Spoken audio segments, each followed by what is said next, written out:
ಈ ವಿಡಿಯೋದ ತಮ್ನೇಲಲ್ಲಿ ಹೇಳಿರೋ ಹಾಗೆ ಯಾಕೆ ಈ ಎರಡು ಸಿನಿಮಾ ಬೇಕು ಅನ್ನೋದ್ರ ಬಗ್ಗೆ ಮಾತಾಡೋಣ.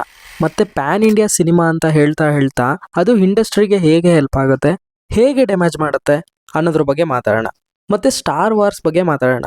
ಈ ಮೂರು ವಿಚಾರದ ಬಗ್ಗೆ ಈ ಕಂಟೆಂಟ್ ಇದೆ. ಆದರೆ ಅದಕ್ಕೂ ಮುಂಚೆ ವಿಡಿಯೋಗೆ ಲೈಕ್ ಮಾಡಿ, ರೀಚ್ ಆಗೋದಕ್ಕೆ ತುಂಬಾನೇ ಹೆಲ್ಪ್ ಆಗುತ್ತೆ. ನಾನು ಹೇಳ್ತಾನೆ ಇರ್ತೀನಿ ಲೈಕ್ ಮಾಡಿ ಅಂತ, ಆದರೂ ಪ್ರತಿ ವಿಡಿಯೋಗೆ ಹೇಳಬೇಕಾಗತ್ತೆ. ಟೈಮ್ ವೇಸ್ಟ್ ಮಾಡದೆ ವಿಡಿಯೋ ಟಾಪಿಕ್ಗೆ ಎಂಟ್ರಿ ಆಗೋಣ. ಈ ಟಾಲಿವುಡ್ಡಲ್ಲಿ ಕಾಮಿಡಿ ಕಂಟೆಂಟ್ ಮಾಡ್ತಿದ್ದ ಒಬ್ಬ ಹುಡುಗನ ಸಿನಿಮಾ ಜನ ಮೆರೆಸ್ತಾ ಇದ್ದಾರೆ. ಅಲ್ಲಿರೋ ಆಕ್ಟರ್ಸ್ ಕೂಡ ಆ ಸಿನಿಮಾಗಳನ್ನು ಸಪೋರ್ಟ್ ಮಾಡ್ತಾ ಇದ್ದಾರೆ.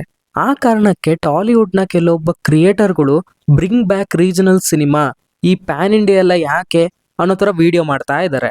ಸ್ಲೋಲಿ ಟಾಲಿವುಡ್ ಅವರ ಯೂಶುವಲ್ ಎಂಟರ್ಟೈನರ್ಸ್ಗೆ ವಾಪಸ್ ಬರುತ್ತೆ ಅಂತ ಅನ್ಸುತ್ತೆ. ಈ ವಿಷಯ ಏನಕ್ಕೆ ಹೇಳಿದೆ ಅಂದರೆ, ಬೆಸ್ಟ್ ಎಕ್ಸಾಂಪಲ್ ಮ್ಯಾಕ್ಸ್ ಮತ್ತೆ ಕಾಟೇರ ಸಿನಿಮಾ. ಎರಡು ಪ್ಯಾನ್ ಇಂಡಿಯಾ ಸಿನಿಮಾ ಏನಲ್ಲ, ಬಟ್ ಹಿಟ್ ಆಯಿತು. ಒಳ್ಳೆ ಅಮೌಂಟ್ನ ಕಲೆಕ್ಟ್ ಕೂಡ ಮಾಡ್ತು. ಸೊ ಜನಗಳಿಗೆ ಬೇಕಾಗಿರೋದು ಸಿನಿಮಾ ಅಂತ ಅನ್ಸುತ್ತೆ ನನಗೆ. ನೀವು 3 ಇಯರ್ಸ್ಗೆ ಒಂದು ಸಿನಿಮಾ ಕೊಟ್ಟರೆ ಓಕೆ, ಚೆನ್ನಾಗಿದ್ರೆ ನೋಡ್ತಾರೆ. ಚೆನ್ನಾಗಿರ್ಲಿಲ್ಲ ಅಂದರೆ 3 ಇಯರ್ಸ್ ವೇಸ್ಟು, ಅದೆಲ್ಲ ಪಾಯಿಂಟು. ಏನೋ ಮಾಡೋಕೆ ಹೋಗಿ ಅದು ಇನ್ನೇನೋ ಆದರೆ ಆಡಿಯನ್ಸು ಹೋಗ್ಬಿಡ್ತಾರೇನೋ ಅಂತ, ಮತ್ತೆ ಸಿನಿಮಾಗೆ ಬರ್ತಾರೋ ಇಲ್ವೋ ಅಂತ. ಇಲ್ಲಿ ಯಾವ ಥರ ಅಪ್ರೋಚು ಸ್ಟಾರ್ಸಿಂದ ಬೇಕಾಗಿದೆ ಅಂದರೆ, ಸುದೀಪ್ ಅವರ ಪ್ಲ್ಯಾನ್ ಥರ. ಅಫ್ಕೋರ್ಸ್ BRBಗೆ ಟೈಮ್ ಬೇಕಾಗುತ್ತೆ. ಆ ಟೈಮ್ನ ವೇಸ್ಟ್ ಮಾಡ್ದಲೆ ಆ ಟೈಮಲ್ಲಿ ಒಂದು ಮಾಸ್ ಎಂಟರ್ಟೈನರ್ನ ಇಷ್ಟು ಬೇಗ ಪ್ಲ್ಯಾನ್ ಮಾಡಿ ರಿಲೀಸ್ ಹಂತಕ್ಕೆ ತಂದಿದ್ದು ಥಿಯೇಟರ್ಗಳಿಗೆ ಅಂದರೆ ಸಿಂಗಲ್ ಸ್ಕ್ರೀನ್ಸ್ಗೆ ತುಂಬಾ ಖುಷಿ ವಿಚಾರ ಇದು. ಯಾಕಂದರೆ ಕನ್ನಡ ಇಂಡಸ್ಟ್ರಿಲಿ ಅಪ್ಪೋರು ಈಗ ಇಲ್ಲ, ಅದೊಂದು ದೊಡ್ಡ ಲಾಸ್ ಇಂಡಸ್ಟ್ರಿಗೆ. ಯಶ್ ಅವರ ಸಿನಿಮಾಗೆ ಟೈಮ್ ಬೇಕು. ದರ್ಶನ್ ಅವರು ಈಗ ಜೈಲಲ್ಲಿ ಇದ್ದಾರೆ. ಧ್ರುವ ಸರ್ಜಾ ಅವರ ಸಿನಿಮಾ ಬರೋಕೆ ತುಂಬ ಟೈಮ್ ಆಗುತ್ತೆ. ಗಣೇಶ್ ಅವರ ಲೈನಪ್ಸ್ ಚೆನ್ನಾಗಿದೆ, ಅದರ ರಿಲೀಸ್ ಡೇಟ್ಗಳು ಇನ್ನೂ ಕನ್ಫರ್ಮ್ ಆಗಿಲ್ಲ. ಶಿವಣ್ಣ ಅವರ ಹೆಲ್ತ್ ಇಶ್ಯೂ ಇಂದ ಸ್ವಲ್ಪ ನೆಕ್ಸ್ಟ್ ಸಿನಿಮಾ ಲೇಟ್ ಆಯಿತು, ಆದರೂ ಅವರು ರಿಕವರ್ ಆಗಿ ಸಿನಿಮಾನ ಮಾಡ್ತಾ ಇದ್ದಾರೆ ಫಾಸ್ಟಾಗಿ.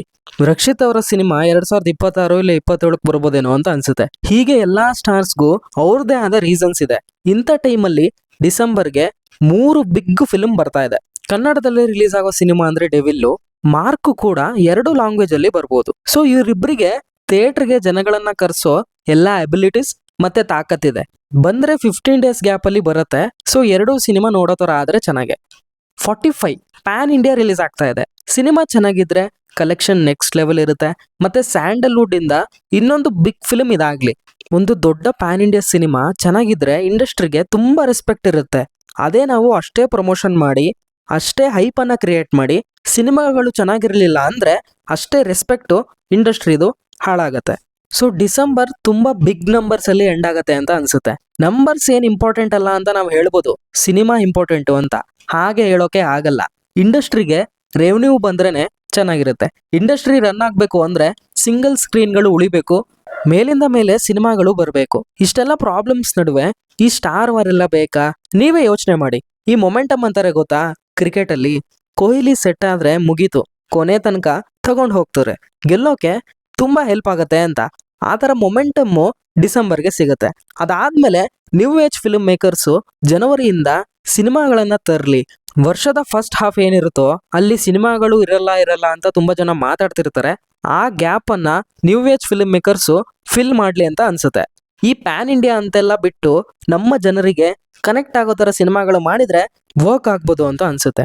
ಈಗ ಹೆಂಗಾಗಿದೆ ಅಂದರೆ, ಪ್ಯಾನ್ ಇಂಡಿಯಾ ಅನ್ನೋದು ಮಾಡೋದಲ್ಲ, ಆಗೋದು. ಸಿನಿಮಾದಲ್ಲಿ ಕಂಟೆಂಟ್ ಇದ್ರೆ ಸಿನಿಮಾನೇ ಬೇರೆ ಲ್ಯಾಂಗ್ವೇಜಸ್ಗೆ ರೀಚ್ ಆಗ್ಬಿಡುತ್ತೆ. ವಿಡಿಯೋ ಸ್ಟಾರ್ಟಿಂಗಲ್ಲಿ ಹೇಳಿದ 3 ಪಾಯಿಂಟ್ಸ್, ಪ್ಯಾನ್ ಇಂಡಿಯಾ ಬಿಟ್ಟು ರೀಜನಲ್ ಸಿನಿಮಾ ಯಾಕೆ ಬೇಕು ಅನ್ನೋದಕ್ಕೆ ನನ್ನ ಒಪಿನಿಯನ್ ಹೇಳಿದ್ದೀನಿ. ಡಿಸೆಂಬರ್ ಇಂಡಸ್ಟ್ರಿಗೆ ಎಷ್ಟು ಇಂಪಾರ್ಟೆಂಟ್ ಆಗುತ್ತೆ ಅಂತ ಹೇಳಿದ್ದೀನಿ. And the 3rd point, star wars. ಒಬ್ಬರು ಸಿನಿಮಾ ರಿಲೀಸ್ ಆದಾಗ ನೆಗೆಟಿವ್ ಮಾಡೋದು, ಅವ್ರ ಸಿನಿಮಾ ರಿಲೀಸ್ ಆದಾಗ ಇವ್ರು ನೆಗೆಟಿವ್ ಮಾಡೋದು, ಇದೆಲ್ಲ ಬಿಟ್ಟು ಒಳ್ಳೆ ಸಿನಿಮಾಗಳಿಗೆ ಸಿಗಬೇಕಾದ ಅಪ್ರಿಸಿಯೇಷನ್ ಸಿಕ್ಕರೆ ಇಂಡಸ್ಟ್ರಿ ಚೆನ್ನಾಗಿರುತ್ತೆ. ಫ್ಯೂಚರಲ್ಲಿ ಒಳ್ಳೆ ಸಿನಿಮಾಗಳು ಬರ್ತವೆ. ಈ ಪಾಯಿಂಟು ಈ ವಿಡಿಯೋಯಿಂದ ರೀಚ್ ಆದರೆ ಸಾಕು. ವಿಡಿಯೋಗೆ ಲೈಕ್ ಮಾಡಿ, ಕಂಟೆಂಟ್ ಇಷ್ಟ ಆದರೆ ಹೈಪ್ ಮಾಡಿ, ಸಬ್ಸ್ಕ್ರೈಬ್ ಮಾಡಿಕೊಂಡು ಸಪೋರ್ಟ್ ಮಾಡಿ. ಮತ್ತೆ ಯೂನಿಕ್ ಕಂಟೆಂಟ್ ಜೊತೆ ಸಿಗ್ತೀವಿ. ಅಲ್ಲಿವರೆಗೂ filmy stuff by Nehal channel ಕಡೆಯಿಂದ ಬಾಯ್.